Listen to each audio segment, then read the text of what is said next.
Electron transport chain start करने से पहले एक दो बातें मैं इस तरह बता देता हूं कि देखें, ये है ग्लाइकोलाइसिस, फिर इसके बाद है oxidation of pyruvate, oxidation of pyruvate, और इसके बाद है क्रेब्स साइकिल। ये 3 पॉइंट्स हमने पढ़े। क्रेब्स साइकिल, ये जो ग्लाइकोलाइसिस है इसके रिजल्ट में क्या प्रोड्यूस हुआ है? 2 एटीपी, इसके अलावा 2 NADH प्लस H प्लस, ये प्रोड्यूस हुए हैं।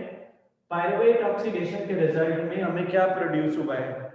इसके रिजल्ट में हमें 2 कार्बन डाइऑक्साइड और 2 NADH प्लस H ये प्रोड्यूस हुए। और क्रेब्स साइकिल के रिजल्ट में क्या प्रोड्यूस हुआ है? क्रेब्स साइकिल के रिजल्ट में 4 कार्बन डाइऑक्साइड और 2 NADH plus H plus, sorry ये 6 है, 6, और फिर जो है इसके अलावा ये 2FADH2, और इसके अलावा हमें ये प्रोड्यूस हुआ है 2 ATP। देखें, ग्लाइकोलाइसिस के रिजल्ट में ये 2 ATP ये प्रोड्यूस हो गए, और क्रेब्स साइकिल के रिजल्ट में 2 ATP ये प्रोड्यूस हो गए। तो इसका मतलब है ये कितने ATP प्रोड्यूस हुए हैं? ये 4 ATP प्रोड्यूस हुए हैं। 2 ATP ये हैं और 2 ATP ये हैं। बाकी सारी एनर्जी जो है इनमें प्रेजेंट है, NADH में, इसमें, इसमें, इनमें सारी एनर्जी प्रेजेंट है। NADH और FADH2 इनमें एनर्जी प्रेजेंट है। बाकी ये जो है, अब देखें, अब मैं आपको यूं बता देता हूं कि टोटल देखें FADH2 कितने हैं। FADH2 जो है वो 2 FADH2 है, FADH2, और ये और ये टोटल कितने हो गए? NADH 6 ये हैं, 2 ये हैं और 4 ये हैं। तो इसका मतलब है ये कितने हो गए? 6 और 2 और 2, ये हो गए 10 NADH प्लस H प्लस। तो इस रेस्पिरेशन के दौरान 2 ATP ये हैं और 2 ATP ये हैं। 1 ग्लूकोज से 2 ATP इस तरह प्रोड्यूस हुए हैं और 2 इस तरह प्रोड्यूस हुए हैं। बाकी सारी एनर्जी FADH2 और NADH इनमें प्रेजेंट है। इलेक्ट्रॉन ट्रांसपोर्ट चेन में ये जाकर ऑक्सीडाइज होंगे। इलेक्ट्रॉन ट्रांसपोर्ट चेन में इनकी ऑक्सीडेशन होगी और फिर फर्दर इनसे एनर्जी रिलीज होगी। तो इलेक्ट्रॉन ट्रांसपोर्ट चेन में कौन सी चीजें ऑक्सीडाइज होती हैं? NADH और FADH2 ऑक्सीडाइज होते हैं। ये देखिए, अब हम पढ़ते हैं electron transport chain. Electron transport chain ETC इसे कहते हैं, इलेक्ट्रॉन ट्रांसपोर्ट चेन, या इसे रेस्पिरेटरी इलेक्ट्रॉन ट्रांसपोर्ट चेन भी कहते हैं। इलेक्ट्रॉन ट्रांसपोर्ट चेन या respiratory electron transport chain.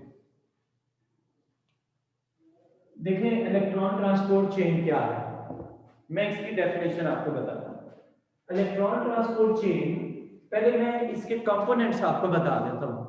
Components इस तरह है कि ये जो इलेक्ट्रॉन ट्रांसपोर्ट चेन है,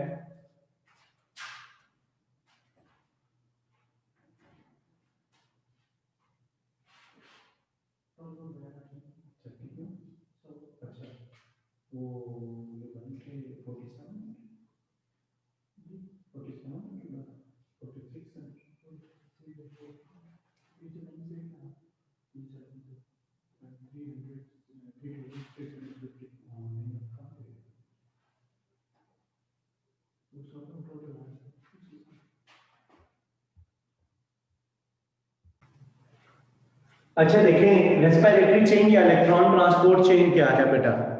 ये है बेटा series of electron transport molecules, ये series of electron transport molecules हैं।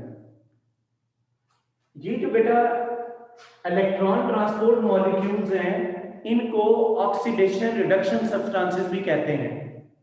इनको क्या कहते हैं? Oxidation reduction substances. तो बेटा इलेक्ट्रॉन ट्रांसपोर्ट चेन जो है वो series of electron transport molecules है। These molecules are present in inner membrane of mitochondria. These molecules are present in inner membrane of mitochondria. ये माइटोकॉन्ड्रिया की इनर मेम्ब्रेन में present है। These molecules are present in the inner membrane of mitochondria. ये molecules क्या करते हैं? These molecules transport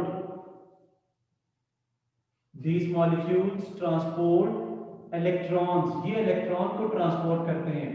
कहां से? From NADH plus H and FADH2, इनसे इलेक्ट्रॉन को ट्रांसपोर्ट करते हैं। किसके पास? To molecular oxygen.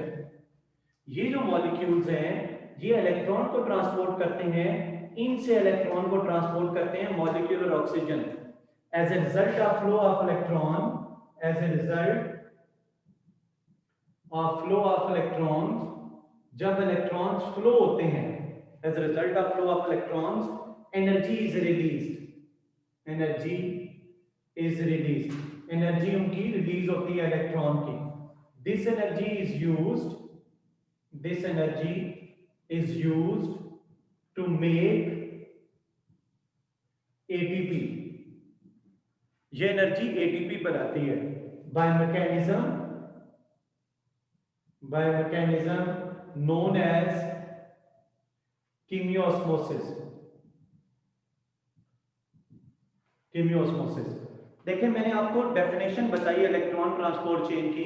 Electron transport chain क्या है? Electron transport chain is a series of electron transport molecules. ऐसे मॉलिक्यूल्स हैं जो इलेक्ट्रॉन को ट्रांसपोर्ट करते हैं, और ये जो मॉलिक्यूल है जब इलेक्ट्रॉन को गेन करते हैं तो gain of electron is called reduction, और फिर इलेक्ट्रॉन को आगे अगले मॉलिक्यूल को दे देते हैं तो इसे ऑक्सीडेशन कहते हैं। तो ये जो मॉलिक्यूल्स हैं ये ऑक्सीडेशन रिडक्शन सब्सटेंसेस हैं। ऑक्सीडेशन रिडक्शन सब्सटेंसेस ऐसे सब्सटेंसेस हैं जो ऑक्सीडाइज भी होते हैं और रिड्यूस भी होते हैं। जब ये जो मॉलिक्यूल्स हैं ये ऑक्सीडेशन रिडक्शन मॉलिक्यूल्स हैं। ऐसे मॉलिक्यूल हैं जब ये इलेक्ट्रॉन को गेन करते हैं,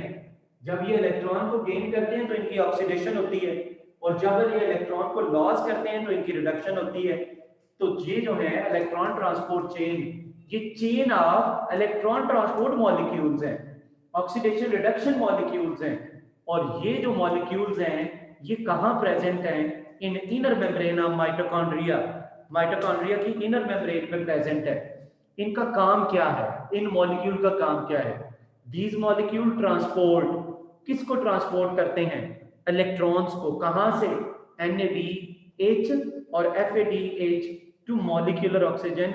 इनमें से इलेक्ट्रॉन निकालकर मॉलिक्यूलर ऑक्सीजन को देते हैं, और जब इलेक्ट्रॉन फ्लो करते हैं as a result of flow of electron तो इलेक्ट्रॉन की एनर्जी रिलीज होती है, और ये जो इलेक्ट्रॉन की एनर्जी है this is used to make ATP by mechanism known as कीमियोस्मोसिस।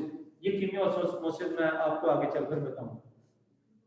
बेटा देखें ये जो मॉलिक्यूल्स हैं ये इलेक्ट्रॉन को भी ट्रांसपोर्ट करते हैं, और some of them pump hydrogen ions. Some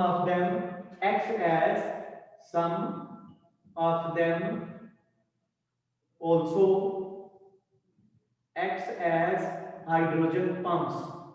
कुछ इनमें से हाइड्रोजन पंप्स के तौर पर भी एक्ट करते हैं।